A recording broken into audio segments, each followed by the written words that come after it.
in 2011, God prophesied that the leader of Libya would be dragged through the streets. It happened 6 months later. In the same prophecy, he said that they'll say, there'll come a day where they'll say, "Where is the leader of Syria? He has fled." And that happened 13 years later after the prophecy. But then in 2011, it says, "Watch one who I'll raise up out of the place of New York, a president, and they will say on the left and the right, 'Who is this man?' And he will deal with Iran and with the nations." And so we're seeing this play out. So no, I don't think it's over. The Lord did speak prophetically at our church on Sunday again, and he said that there is the new that we're stepping into, a new season. And one of the things that we have to understand is I really believe that there are people within the Iranian government, within the Iranian military, within Iran itself, who for years have been really, really working to bring a regime change, a fresh start, something new. And I think that they have somehow, I don't know, maybe they've been working with the United States and Israel.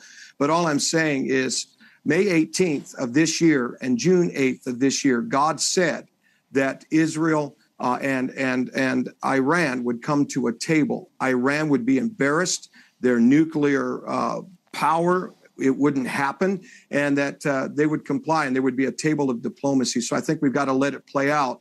I do think we need to continue to pray because I think there is a backlash that may not come directly from Iran, but certain ones that may be attached to Iran by way of terrorism. You know, I was getting a little concerned as, you know, you have different ones in Washington, D.C. that, you know, were really coming out against Trump, and even people within the media. Even Christians were getting on the bandwagon. And here's the thing. You know, I look at things differently because I have prophetic words that God foretold this since 2008. He said there's coming an embarrassment of Iran. There's coming an attack against their nuclear facility. God's going to use President Trump. That was in 2011, this one from New York, and so on. So I look at it differently. I see what God has been saying. But here's where we have to be careful as Christians, or those of you American people. We can't do what Israel did.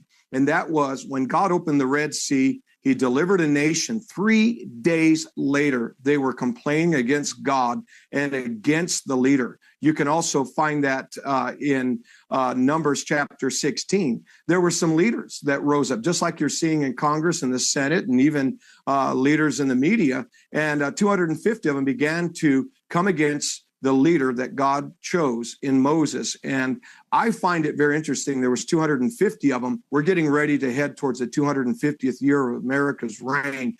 And it is not time to be impatient. We have to let things continue to play out because we are seeing victory and we're going to continue to see it. But Gene, I know I don't want to take up a lot of time, but I do need to read this prophecy because people, it's short. So this is January 24th. God says, "Don't be moved, for as much as the tension shall arise because the level of fear of your enemies.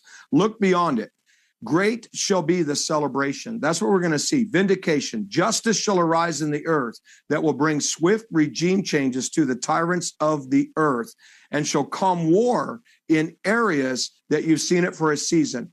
But it shall be my season to reset the earth and to bring reversals, and I'll show the earth who's in charge, and I'll cause there to be a great, great reward for those who have stood wounded in the midst of the battle. You'll receive spoil and your children for generations to come, says the Lord. And this is why I think it's really, really important that we don't jump on the bandwagon of criticism. Look, 12 days later, look at what's happened.